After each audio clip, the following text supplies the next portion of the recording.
از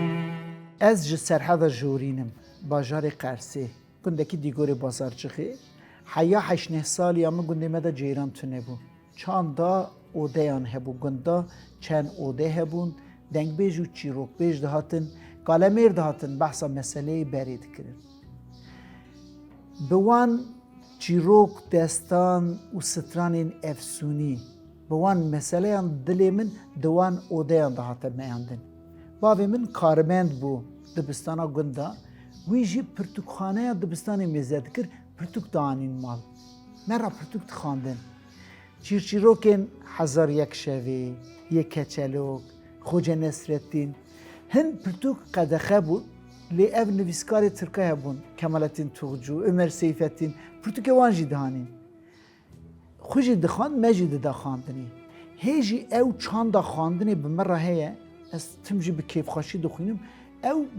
او جی جوان روژا مایه چاکو چیروک بیجی جوان روژا ما به وان سالا دسا رادیو چند رادیوی هبو و رادیوی روانی هبو زمانی ما لگنده ما لباجاری ما قدخه بو جبرکو پی داربه بو لشکر سر مالا دا دگرتن کاسیت و پلاکین کردی برهف دکرن دگرتن ملت دبرد لی دوری سینوران دنگک دردکت وی رادیوی دا وی قطیکی دا زمانی ما بو قدخنی بو وک مزگینیه که آزادیه بو آفد دا نواد دلی زاروکاتیه ما جبر وی که که دا رادیو روانش سر مپره دما هیچی از دا آخفم وک پیشکشوان رادیو روانی دخوازم با آخفم وک دوو کوانان دخوازم با آخفم جخون نزیکی میبون او خباتکاری وی رادیوی دنگ بیجی وی پیشکشوان ویا گج دیگورا ما سرحدا ما چوبون ازدی بون دیو باوی وان هاتو بو کشتنی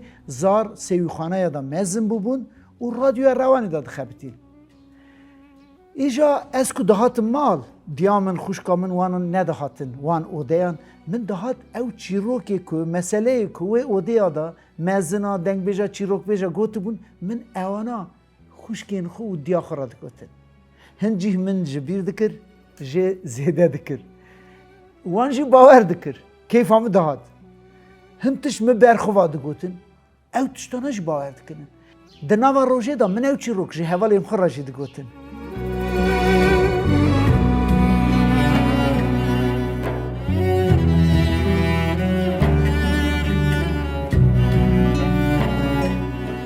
جویشون داتر جی گاوا مزن بوم چی روک مسئله گوتن تم جیانم ده هبو دما زانینگهی دما بوم پارزر و دما بوم من دمک اشاره داری کر من دما اشاره داریم ده من مالک چانده آوا کربو و مالا چانده ده من شوی چی روک آماده کرن شوی دنگ بیج آماده کرن دنگ بیج گندی من ده هبون جبرویه که کدا وی گندی وی گلی سرم پره ایجا دورا گرتنه که ما چی بو جبر سدمین پولیتیک وک گوتنا چیروکایه بردل حسکرینی 7 سال خلام و خدمتکاری بو دما دل مرو قیزا آغای که دابه دل مجوی ولاتی دا بو جبر و یکی از بر حسکرنا ولاتی خو 7 سال گرتی مام دوان 7 سالا دا هندر دا من همو پرتوکه می کلاسیکی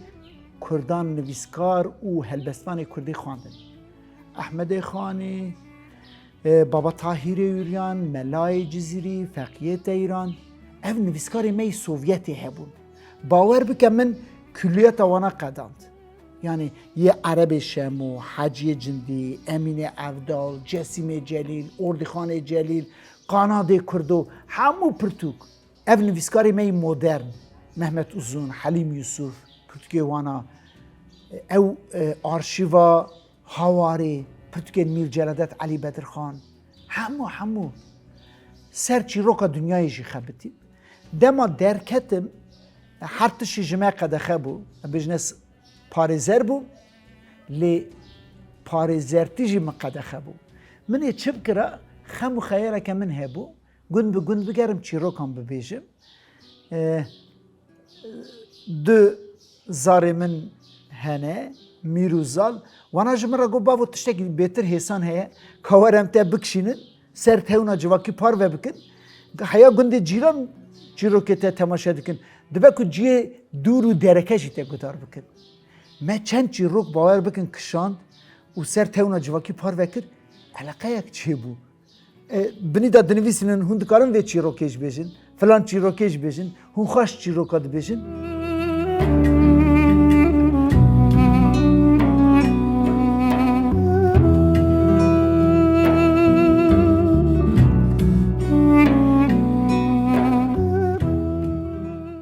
Dûra ji Amedê ajanseke bi navê Pel hebû, mala wana ava. Ji min re tekilî danîn gotin ku ka werem çîrokê te bikişînin. Eleqek jî bo çîrokê te he. Ev roje bi xêra Pelê, ev dibe sala heşta, ez gund bi gund, bajar bi bajar, welat bi welat digerim. Çîroka berhev dikin, çîroka dibêjin û em vîdeo çîroka çê dikin. Niha qasî 100 heftê vîdeo çîrok me çêkirin. Dûra dema ser vîdeo çîroka dixebitin. Ev çîrokê min jî ne bi tenê ew çîrok û meselean jî çîrçîrokun. Serpêhatî jî nav de hene. Hin serpêhatî û çîrok pir eleqeke mezin girtin. û dûya hin kes bawer bikin Sîbiryayê bigirin û heya Xoresana Îranê werbigirin hetanî Belçîkayê wan dera ji xwe nava Kurdistanê. Ji min digerin serpêhatiyê kal û bavê xwe dibêjin. Ji wan serpêhatiya yek ya Emerê Hüsû bû, bextê Emerê Hüsû meseleke pir qedîm bû. 7 salî berî vê Qersê hatiye jiyandin. Ez ku çûm Kazakistan, Qirgizistan wan dera civaka me gazî kirin, civaka me wê derê, Kurdê me wê derê qasî 7,000 Kurd heye Kazakistanê. Ez ku çûm wê derê Kurdên wira gelek kesan ew çîrok ji ber kiribûn. Ji min re çîroka min digotin, çîroka Emerê Hüsû digotin. Îja kesekî nebiyê Eleşref Begê, Eleşref Beg ji eşîra Redkan e, kurê Gulî Cewer axa ye. Kesî çîrokeke bext e derbarê wê malbatê de min re got. Ez ê navara çîroka Emerê Hüsû nebêjim, pir hate zanîn. Lê wî camerî min re got ku got ez ji hêla qîzava nebiyê Eleşref Begim. Got dema Eleşref Beg dibin mahiyeta çarê Rûstayê derbarê wî de biryara girtinê derdikeve. Eleşref Beg jî nêzîkî Rewanê ye, xeber jê re dişînin dostû nas dibêjin ku Rewanê leşkerê çar rêket hatin yê te bigirin. Xwe miqatebe. Ew jî tivdarekê revînê dike bi tevî malbatê yê wê derê rabin bênê sînorê ku bin destê Osmanliyê de. Lê bûkeke malbatê du canî ye, du hala ye. Yê yan îro biwelide yan îro biwelide ne sibê. Gava bi wê bûkê tevî xwe bibin, rê de dibe ku biwelide zar tişte bê sêrî, bûk tişte bê sêrî. Ji ber wê yekê Eleşref Beg wê bûka xwe hildide dibe gundê cîran teslîmê malbatekê dike ku ew malbat neyarê wî bûne. Dijmintayê nava wan de hebiye. Camêr ji Eleşref Beg re dibêje ku Eleşref Beg te bûka xwe hilde hanî mala min lê tu jî vî kurê min tevî xwe hilde bive. Te ku bihîst ez bûka te xwedî derneketime tu jî kurê min bikuje. Eleşref Beg dibêje na. Min dikaribû gundê xwe de jî bûk cem hin malbata bihîşta. Dê ez zanim tu neyarekî ew qas bextî tu yê namûsa min wek namûsa xwe biparêzî. Ji ber wê yekê ez bûka xwe bate dihêrim. Em ê herin dema aramî çêbû ez ê bêmê bûkê û zar hildim bibim. Lê dinêrin.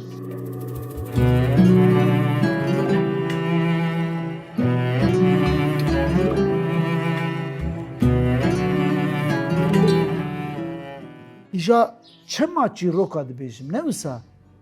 Ji ber ku çîrok xisiyetê Kurdan nîşan didin. وەک چیرۆکانها من ji we re got bextê Kurda egîdiya Kurda eşqa Kurda di wan çîrokan da veşartiye ev ne ji bo Kurda derbasdar e ji bo hemû dunyayê hemû dunya bi çîrok û meseleyê xwe gelhene lê binêrin İlyada û Odessa Homeros nivîsiye lê ew destaneke Yunana ya berî Homeros e bi wî ve hatiye nivîsandin lê ruhiyeta gelê wiya têde heye ji ber wê yekê tê hezkirin em çima Evdalê Zeynîkê ra dibêjin Homerosê Kurdan e ji ber ku bîra Kurda stran û mesele û çîrokên Evdalê Zeynîkê ve girêdayî ye ji ber wê yekê lê binêrin ew destana me ye ku herî bêtir me radike ser piya kîjan e destana Nevrozê ne wîlsa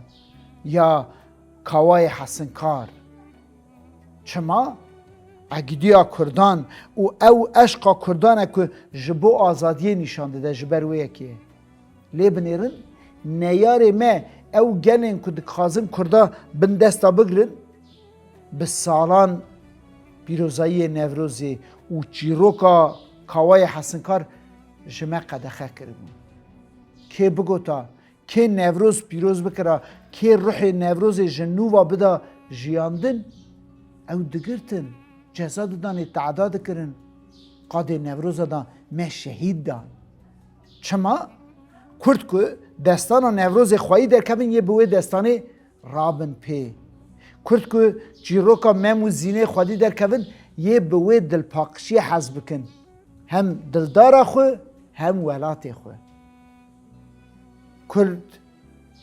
Kurd dema çîroka Emirxanê lepzêrîn xwedî derkevin yê wek gela dimdimê ber xwe bidin ji ber wê yekê ye ku ruhiyeta Kurdan û kurdewariyê çîrokê wan da veşartiye hewce ye em jê xwedî derkevin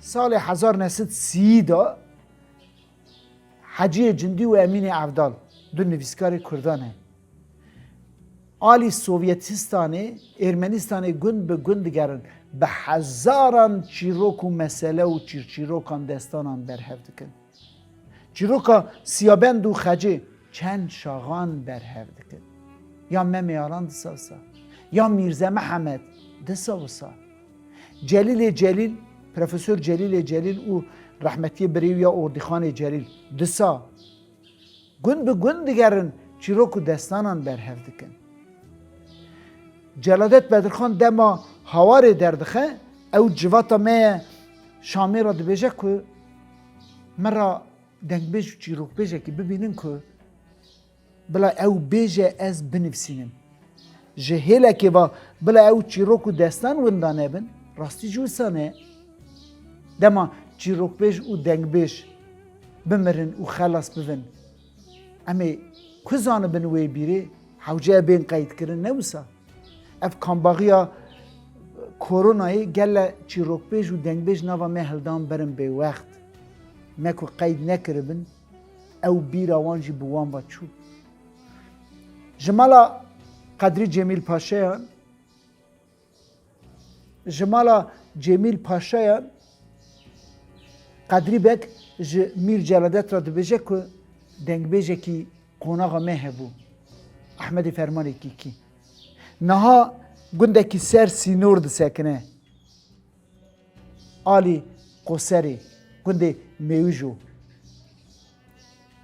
ew Celadet Bedirxanê ku derbara wî da girtin heye Rom dû wî ketiye sîxur peywîne rojekê du xorta li Kobaniyê hildide sînor derbas dibe riya trenê derbas dibe nîvê şevê tê mala Ehmedê Fermanekî kî wî tevî xwe hildide dibe Şamê Ehmedê Fermanekî kî distirê û dibêje Mîr Celadet jî dinivîsîne roja îrohîn jî hewce ye em wê bîra civakê xwedî derkevin ji ber ku dîroka me qedexe bû nehate nivîsandin حیا روژا ایروهین بخیره چیروکبیج و دنگبیج خو گیهان ده ایرو لی دنگبیج و چیروکبیجن که جوی میراته خودی درکتن و جوی میراته گرتن هاتن روژا مه ایروهین چند کس مانه باور بکه قاسی تلیه دستان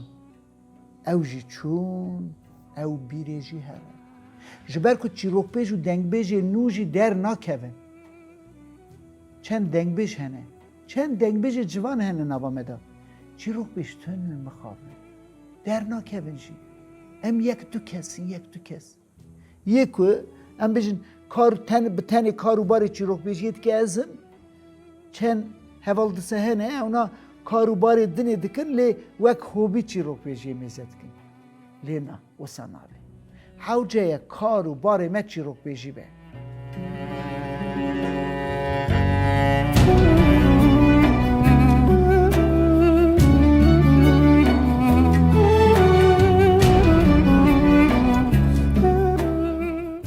حیات دمه که از گند به گند دیگریان من چیروک برهد کرد نهاجی دو ساعت دکم دچم کنیای نظام دچم فلان داره بیوان داره گند به گند دچم گرجستان قزاقستان قرغیزستان ارمنستانی وان داره گازی دکن جبو هر مارا چیروکا بیجم لی دما دچم چیروکا بیجم چیروکا جی هیله که با برهد کم لی هیله که واجی او گلی می خودی و چانده درد که مرا دنگا و دیمانا قید دکن و دشینن بیشن باور بکن سیبریایی جی دشینن موسکوایی جی دشینن بلچیکایی جی دشینن İstanbul'u jî dişînin gundekî êlihê jî an dengê mezinê xwe, an dîmenê mezinê xwe, an şiklê wana qeyd dikin, digirin ji me re dişînin. Çîroka dişînin. Vê dawiyê da dest pê kirin hin kes ji ber ku ez dema serpiyatiya dibêjim hin serpiyatî kesê wenda bûne. Malbata xwe wenda kirin. Em bêjin geçeke êzdiye ye. Me sed çend sala şûn da ji Krasnodara Rusyayê nebiyê bira gihan de nebiyê xuşka Qersê bûn Qaqizmanê bûn nebiyê şehra biro. Nebiyê xuşk û bira sed çend sala şûn da me gihan de hev. Dema ev hate zanîn niha bawer bikin heftekî da çend kes me digerin. Dibêjin malbata me de jî filan kes wenda biye, bêvan kes wenda biye. Ez niha dest pê dikim aha vîdeoyê yek deqe kesê ku wenda bûne sed sal berî vêya wenda bûne dixwazim nebiyê wan xuşk û bira bigihînim hev. Bi vîdeoyê wisa parî ve dikim. Çar hêla dunyayê. Îja van demê dawî da min dest bi şanoyê jî kir. Ji ber ku ez pir hin kesa min ra got ku tu dema çîroka dibêjî qeybêjin çîroka dijî. Min dît ew performansa min heye, ew performans jî ez berdestî çîrokbêja hîn bûm. Ji dibistana hîn nebûm. Ew odeyê ku dilê min hatin meyandinê min wan çîrokbêja dît.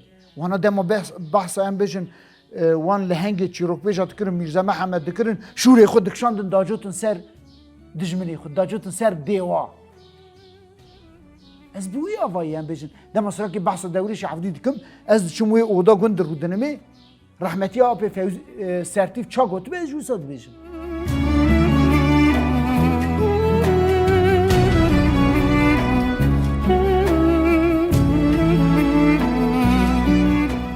Min ev çîrokê ku berhev kiribûn wek pirtûk çap kirin. Du pirtûk, yek çîrokên serhedê, yek çîrokên dengbêja.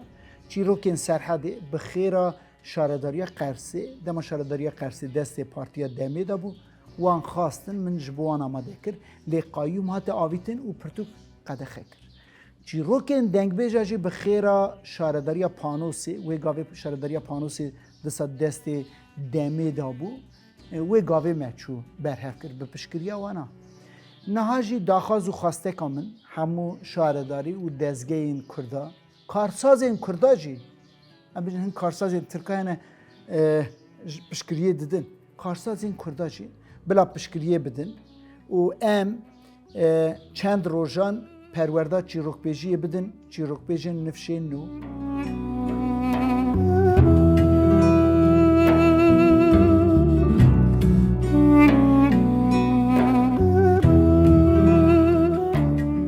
Hewcedarî guhtar kirin, berhev kirin û gotinê ne. Ev kesên ku çîroka zanin nifşê dawî di nava me de ne. 4-5 salê wana mane. Ez nabêjim 10 sal. Ji ber ku emrê wana hatiye 8-9 salî yeko nava me de bar dikin diçin. Bi xêra şaredariya sêrtê sala berîn hê qayyum nehatibû avîtinê ez çûm sêrtê min çîrok berhev kirin. Ew kesê ku min çîrok berhev kirin ji wan 1-2 kes mirin. Dema ez çûm çîroka guhtar bikim ew rehmetî nedixwast çîroka bibêje. Şerm dikir. Zû dabû kesî jê re negotu me re çîroka bibêjin. Dema min jê re got çîroka bêje nexwast bêje min jê re çîroko min hene kirin min dît jinawî dayîk tiranê xwe min wîya dike. Dibêje dînê me yek bû îja jî bû du da. Wek nîmtiyê mêze dike. Dema min dest bi çîrokbêjiyê kir. Bavê min heman tiş ji min re jî got. 8 sala berî vêya dema wek kar û barê dunyaligê min hîç dest bi çîrokbêjiyê kir, bavê min pir berxwe diket. Ji min re rast jî got ayhan law neke law vêya. Tu parêzer bûyî, te şaredarî kir. Tu aha dikî xelq serê te dikene dibêjin ayhan niha jî gund bi gund digere îja çîroka berhev dike, îja çîrokbêjiyê dike. Pê dikeniyan, çîrokbêjiyê dikeniyan, gotinê me dikeniyan. Lê bi berekê va domandina demê ra bavê min dît eleqeyek heye çîrokbêjiyê. Amedê hin kese kar û barê xwe îştine ji bo min rêketine hatine qersê gazî mikirin. Ez hilda manîm Amedê çîrokê me kişandin bi kamerayan û diweşînin. Bavê min dît ku bajarê Qersê digere xelq ji bo çîrokbêjiya min hürmetdariyê nîşan didin. Niha ez tewna civakî de tiştekî parve dikim, yek du tewnî civakî de hesabê bavê min hene. Facebookê wan dere da yek ku ewil parvekinê min parve dike bavê min e.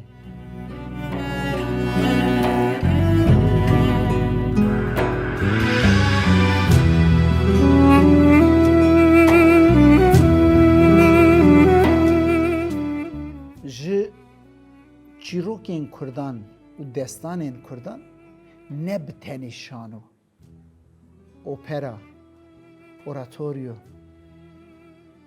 film. Yani gava mirov filmê Kurda bijmire qasî tiliyê destan e ne wisa wê zêdetir nînin. Mirov dikare hemûyan biafrîne. Yani lê binêrin. Yani em bêjin destana Kawaya Hesinkar. Ne wisa? Meriv wê destana Kawaya Hesinkar dikare şanoyê jî çê bike, em bêjin operayê jî çê bike, oratoryoyê jî çê bike, filma wê jî mirov çê bike. Çima çê neke? Yan jî em bêjin ya gela dimdimê, ya mem û zîna me, memmê alan û zîna zêdan. Yani çi Romeo Juliet'ê kêmtir e? Kêmtir nîne û zêdetir e. Bawer bikin. Ew aforîzmayê bar kirine Ehmedê Xanî bar kiriye ji keseyeta memo, zînê, stiyê û tajdîn, beko û mîr. Ew zimanê xurt, ew zimanê edebî efsûnî. Mirov dikare gelek tiştan biafrîne. Romeo û Juliet sedan sal tê lîstik yaw. Sedan sal tê lîstik. Me mem û zîn, memê alan û zîna zêdan me çend cara lîstiye tiyatroya wê, şanoya wê? Me lîstî ve xelas bû ewa. Na, meriv dikare carektin bilîze. Çîroka Emerê Hüso, çîrokek 30 milyonî tê temaşe kirin. Mirovek çîrokekî dikare bêje ya min 40 carî jî eva temaşe kiriye. Bawer bikin min hin kesa bihîst. Camîr dibêjin ku min 40 carî çîroka Emerê Hüso gudar kiriye. Çîrokekî 40 carî gudar kiriye. Em şanoyekê dema amade dikin. Em bêjin Evdalê Zeynîkê rojava lîstin. Xwaziye ew qedexe tune bin bênê Van dere bajar be bajar, navçe be navçe bigerin bilîzin.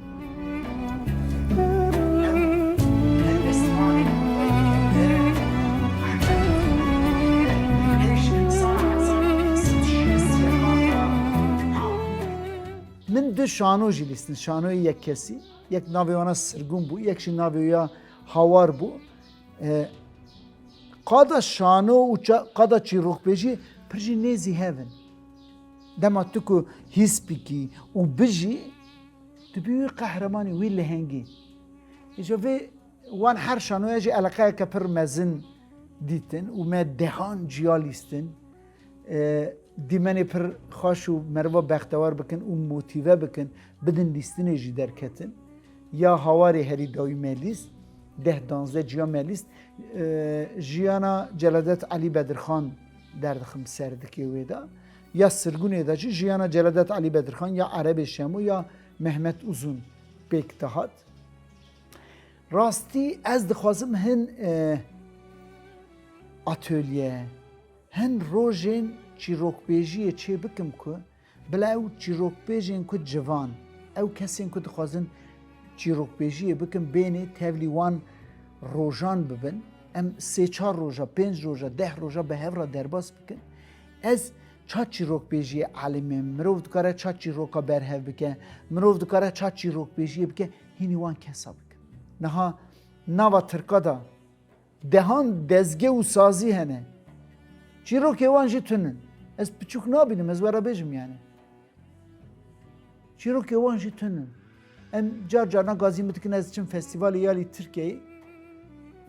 Wan festîvala da tênê çîrokbêjê wana çîrokê Fîna dibêjin, çîrokê Hînda dibêjin, çîrokê Nizam Farisa dibêjin. Lê çîrokê Tirka nabêjin. Dema ez ku sala par ez çûbûm yalî İzmirê Torbaliyê festîvaleke çîrokbêjan hebû ez çûm. Min ew çîrokê derbarê Şahmaranê da berhev kirine yê Qersê min saetekê çîroka Şahmaranê got. Gund bi gund dibêjim çûme gundê Wezê dayîka Ayşa Pêrîşanê derbarê Şahmaran da min re ev yeka gotiye wêya dibêjim. Dûra dibêjim ez çûme Îdirê dayîka Zeyneba Şêx Hesen derbarê Şahmaran da ev yeka gotiye. Aniyê da rêlyefek hatiye dîtin, rêlyefê de ev çîrok heye bajarê Aniyê da. Hin çîrok bêjê Tirka hatin va min, ya gotin çîrokê te çi qasî organîk in. Min got ça? Gotu dibêjî ez çûme filan gundî Ayşa Pêrîşanê aha gotiye, Zeyneba Şêx Hesen aha gotiye. Min got rastî jî wisan e. Ew ser maseyê rûdinê pirtûka ve dikin, pirtûkê fînayê Hînda ve dikin, wan çîroka dixwînin. Lê ez gund bi gund digerin çîroka berhev dikim. Ev erdnîgariya Kurdistanê jî desta vê jî çîrokeke wê heye. Dar çîrokeke wê heye, ber çîrokeke wê heye, ziyaret çîrokeke wê heye, av çîrokeke wê heye û kes gelek gelek çîrokê wan